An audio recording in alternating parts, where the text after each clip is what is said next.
ঘটেছে আপনাদের কিছু ছবি প্রদর্শন নিয়ে, তারপরে আজকে আপনারা ভিন্নভাবে প্রদর্শন করেছেন। এখন এখানে প্রশ্ন উঠছে যে আপনারা কি প্রভাব দেখালেন কিনা। আচ্ছা, আমি একটু শুরু থেকে শুরু করি। আমাদের যখন ছাত্র শিবিরের চিত্র প্রদর্শনী চলছিল, সেখানে আমরা বিচারিক হত্যাকাণ্ডের একটা পার্ট দেখেছিলাম। যে বিচারিক হত্যাকাণ্ডের ব্যাপারে বাংলাদেশের সকল মতের মানুষেরা একমত। আমরা ৭১কে কেন্দ্র করে এর আগেও অনেকবার বক্তব্য দিয়েছি, বলেছি ৭১ বাংলাদেশের আমাদের গৌরবোজ্জ্বল অধ্যায়। ৭১ আমাদের বাংলাদেশকে এই অঞ্চলে একটা স্বাধীন ভূমি এবং মানচিত্র দিয়েছে। আর ভারতীয় আধিপত্যবাদের কবল থেকে মুক্ত করা এবং ফ্যাসিবাদ থেকে মুক্ত করার জন্য ২৪ আমাদেরকে মানে এই চূড়ান্ত মুক্তিটা দিয়েছে। অর্থাৎ ৭১-এর একটা এক্সটেন্ডেড ভার্সন হলো ২৪। একটাকে মুখোমুখি দাঁড় করানোটা, এটা হচ্ছে মুদিবাদী সিনড্রোমের বহিঃপ্রকাশ। এইটা একটা চক্র যারা বাংলাদেশের স্বাধীনতা যুদ্ধের পরে বাংলাদেশকে অশান্ত করেছে এবং বাংলাদেশকে একটা হুমকির মুখে নিয়ে গেছিল বাকশাল কায়েমের মধ্য দিয়ে, যারা বাকশালকে ফেস্টিভ মোডে এনজয় করেছে। আবার সেম চক্রটা পরবর্তীতে এই অঞ্চলে ফ্যাসিবাদ কায়েম করেছে, শাহবাগী ফ্যাসিবাদ। যে শাহবাগী ফ্যাসিবাদের মধ্য দিয়ে এখানে বিচারিক হত্যাকাণ্ড যেমন ঘটেছে, একদিনে শতাধিক মানুষকে ক্রস ফায়ার দিয়ে হত্যা করা হয়েছিল। সে হত্যাকাণ্ডকে জাস্টিফাই করা হয়েছিল দেলোয়ার হোসেন সাঈদীর রায়ের সময়। এবং পরবর্তীতে আপনারা দেখেছেন যে শাপলা হত্যাকাণ্ডকে তারা জাস্টিফাই করেছে। এভাবে করে তা আওয়ামী লীগকে ইম্পাওয়ার করে ফ্যাসিবাদী রূপে রূপান্তর করতে সামগ্রিক সহযোগিতা তারা করেছিল। তো সেই জিনিসটার ব্যাপারে আমাদের অবজারভেশন ছিল, আমরা গত ১৫ বছরের সকল টর্চারকে সামনে হাজির করেছি, বিচারিক হত্যাকাণ্ডের সামনে হাজির। এখানে ৭১ মুখোমুখি করা কোনো চান্সে কারো নাই। ৭১ তো বাংলাদেশের একদম প্রাইম গৌরবোজ্জ্বল অধ্যায়, আমরা বারবার ক্লিয়ার করেছি। আর একই সাথে গণহত্যার ব্যাপারে আমাদের বক্তব্য ছিল, সকল গণহত্যার বিচার হইতে হবে, বিচার ফেয়ার করেন, ফেয়ার বিচার হবে, ইনসাফ নিশ্চিত করেন। বিচারে যারা অপরাধী প্রমাণ তাদের পানিশমেন্ট দিবেন।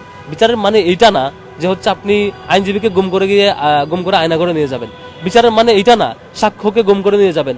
আপনাকে রাষ্ট্রপক্ষের পক্ষে সাক্ষ্য দিতে বাধ্য করা হবে, আর বাধ্য না হইলে আপনি যদি ডিনাই করেন, আপনাকে গুম করে নিয়ে যাবে, আপনাকে পরে ভারতে পাওয়া যাবে।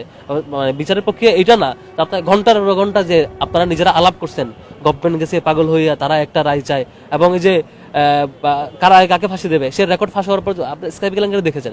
সবকিছু তখন প্রুফ করেছে এটা বিচারিক হত্যাকাণ্ড ছিল। তখন মির্জা ফখরুল ইসলাম আলমগীর বিবৃতি দিয়ে জানিয়েছিল, বেগম খালেদা যেটা প্রতিবাদ করেছে, আরো সব মানুষ এটা প্রতিবাদ করেছে। আমার দেশে স্কাইপ কেলেঙ্কারি বিশাল রেকর্ড ফাঁস হয়েছিল। এবং ৫ তারিখে পরে দেখেছেন সে সাক্ষীরা যারা বাধ্য হয়ে সাক্ষ্য দিয়েছিল, মিথ্যা সাক্ষ্য দিয়েছিল, সে সাক্ষীরা এসে বলেছে যে আমরা মিথ্যা সাক্ষী দিয়েছে, সাক্ষ্য দিতে বাধ্য হয়েছিল। এই হত্যাকাণ্ডটা আমরা হাজির করেছি। এখন তারা কালকে একটা বাজে ফ্রেমিং করেছে, আমরা নাকি ৭১-কে ২৪-এ মুখোমুখি দাঁড় করাচ্ছি, ২৪-কে ৭১ মুখোমুখি দাঁড় করাচ্ছি। এটা মিথ্যা ট্যাগিং। তারা ছাত্র শিবিরকে পাকিস্তানি ট্যাগিং দিয়ে কালকে স্লোগান দিয়েছে, সাদিক কায়েমকে পাকিস্তানি ট্যাগিং দিয়ে স্লোগান দিয়েছে। এটা মূলত হচ্ছে আসলেই কার ছবি টাঙ্গাইছে এটা ইস্যু না, কার ছবি টাঙ্গানো হয়েছে এটা ইস্যু হলে ছাত্রদল গত বছর ডিসেম্বরে যে সালাউদ্দিন কাদের চৌধুরীর ছবি এখানে টাঙ্গানো হয়েছিল বিচারিক হত্যাকাণ্ডের পার্টি, তখন কেউ বিরোধিতা করে নাই। বিরোধিতা মূলত ছাত্র শিবিরের ইস্যুতে। যেমন আমরা প্রেস কনফারেন্স করেছিলাম গত বছর মধুর ক্যান্টিনে। প্রেস কনফারেন্স করার পরে এবছর প্রেস কনফারেন্সের পরে তারা বিবৃতি দিয়েছে, আমরা নাকি মধুদাকে হত্যা করেছি, মধুদাকে হত্যা দায় নিতে, ওই টাইপের প্রেস ব্রিফ তারা করেছে এবং নিন্দা জানিয়েছে।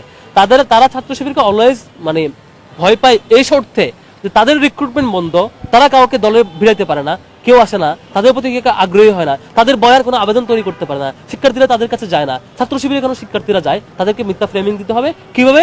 মুদিবাদী প্রজেক্টে, কিভাবে মুজিববাদী প্রজেক্টে, কিভাবে দিল্লির যে প্রজেক্ট তারা এখানে বাস্তবায়ন করতেছে সেই প্রজেক্টের ফ্রেমিং অনুযায়ী।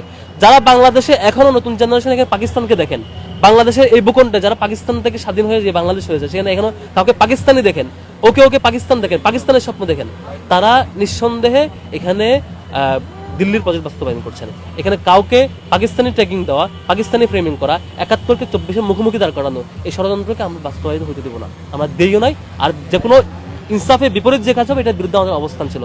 ৭১-এর সকল গণহত্যার বিচার হবে এবং এরপরে সকল গণহত্যার বিচার বাংলাদেশে হবে। কিন্তু ইনজাস্টিস হইলে বা অন্য কোনো ধরনের বিচারিক হত্যাকাণ্ড শিকার হলে সেটার বিরুদ্ধে আমাদের অবস্থান জারি থাকবে। আমরা এবার আজকে যেটা করেছি, শুধু ছবি দেওয়ার পরে যখন তাদের বিরোধিতা ছিল, প্রশাসন সেটা সরিয়ে নেওয়ার চেষ্টা করছে, দাবি করছে, আমরা তাদেরকে নিষেধ করি নাই। তবে আজকে আমরা ডকুমেন্ট শো করেছি যে বিচারিক হত্যাকাণ্ড ছিল। আর ৭১-এর যদি সুষ্ঠু বিচার হয় হত্যাকাণ্ডের এবং অন্যান্য হত্যাকাণ্ডের বিচার হয়, সেখানে আমরা নিজেরা উল্টো কোঅপারেট করবো, যেভাবে কোঅপারেট করতে হয়। কিন্তু বিচারিক হত্যাকাণ্ড, ক্রস ফায়ার, আয়নাঘর, এগুলোর বিরুদ্ধে ছাত্র শিবিরের অবস্থান আগেও জারি ছিল, সামনে থাকবে। আর যারা শিক্ষার্থী বিচ্ছিন্ন, জনবিচ্ছিন্ন, এই অংশটা আপনারা দেখেছেন ৭ই মার্চের শেখ মুজিবকে ১৫ আগস্টের শেখ মুজিবের রূপান্তর করছিল কারা, জনবিচ্ছিন্নতা রূপ নিয়েছিল কারা, এই নির্দিষ্ট একটা চক্রই যারা বাকশাল কায়েম করে বাংলাদেশ অস্থিতিশীল করছে, যারা আওয়ামী লীগের ভর করে এই ফ্যাসিবাদ কায়েম করে আওয়ামী লীগের চূড়ান্ত রূপ তারা দেশ ছাড়া করেছে। কারা? একটা গ্রুপেই। তারা আজকে যদি বিএনপি ছাত্রদল বা কারো উপর ভর করে নতুন বয়ান নির্মাণ করতে চায়, তারা তো নিজেরা ডুববে, অন্যদেরকে ডুবাবে। আমাদের ক্লিয়ার বক্তব্য, আমরা আসলে নাম্বার 1 হচ্ছে ৭১ বাংলাদেশের সবার অর্জন, এটা গৌরবোজ্জ্বল অধ্যায়, এই অঞ্চলের মানুষের অর্জন, আমাদের গৌরবোজ্জ্বল অধ্যায়। এটাকে যদি কেউ মুদিবাদী প্রজেক্টের আওতায় নিয়ে এসে মুজিববাদী স্টাইলে বা হাসিনাবাদী বয়ানে যদি কেউ হাজির করতে চাই, আমরা এটা মানবো না। আমরা ৭১কে আমাদেরই রাখবো, এই জাতির রাখবো, এবং এই গৌরবোজ্জ্বল অধ্যায় আমাদের থাকবে, এবং গণহত্যার বিচার নিশ্চিতভাবে হবে সেটা আশা করছি। আর দ্বিতীয়ত হচ্ছে, আর যে কোনো ধরনের অন্যায়ের প্রতিবাদে যদি কেউ আমাদেরকে মব সৃষ্টি করে, মব সত্যাচার করে বাধা দিতে চাই, সেটা আমরা মেনে নেব না। মবের সংস্কৃতির বিলুপ্তি হয়েছে।